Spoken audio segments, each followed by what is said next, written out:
Iyi ni inkuru kandi irimo isomo iranababaje cyane. Umunsi umwe umumama yabyaye umwana yumva ko atamurera, akumva yuko nta gisobanuro afite mu buzima bwiwe. Yafashe wa mwana aragenda amuta hafi y'umugezi, bitewe ko atamukundaga n'ubundi yashakaga yuko ava mu buzima.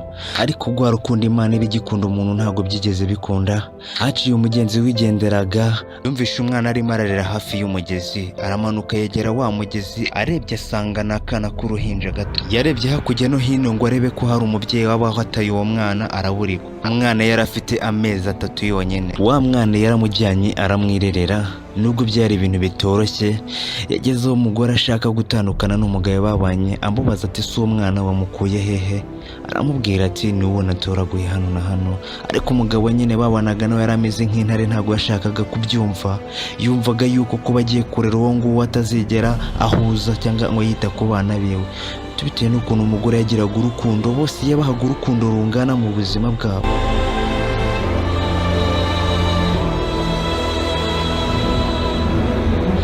Mu mikurire y'umwana yari igoye cyane, yaramufashe aramurera, amwitaho, amufashe amujyana ku mashuri. Umwana yarinze akura azi neza yuko abo ngabo bari kumwe ari bo babyeyi babo bamubyaye. Umubyeyi aravugaga ati abantu nta muhe barya bagira, kuko ako kana bagataye kakiri gatoya, ntabwo kari karengeje amezi 3 n'igice. Umwana bamujyanye mu mashuri ariga, bamurihira amashuri yose. Umwana bamurihiriye kaminuza ariga, arayisoza. Umubyeyi byaramushimishije cyane kubona umwana bari barataye ari we uri gukora ibitangaza cyane. Yabonye buruse ajya kwiga muri university muri Amerika, yabonye n'akazi kamuhemba amafaranga angana na miliyoni 6 z'amafaranga y'u Rwanda. Yabwiye umuryango we ngo ntihazagire n'ikintu na kimwe wifuza, arahari.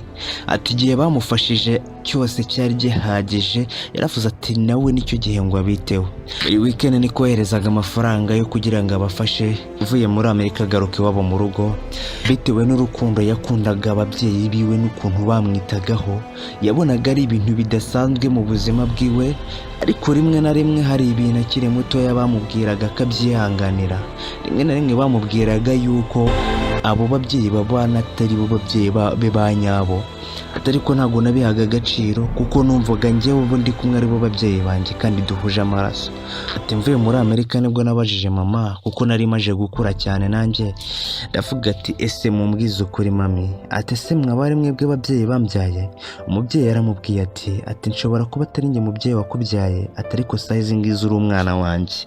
Umubyeyi yafashe intambwe ya mbere amubwiza ukuri, amubwira ati kera nari mvuye ahantu, mbona ahantu bakujugunya ahantu impande y'umugezi, hahandi ngo umugezi uri bwaze kuzura kukurura, ubuzima bwawe ukabubura.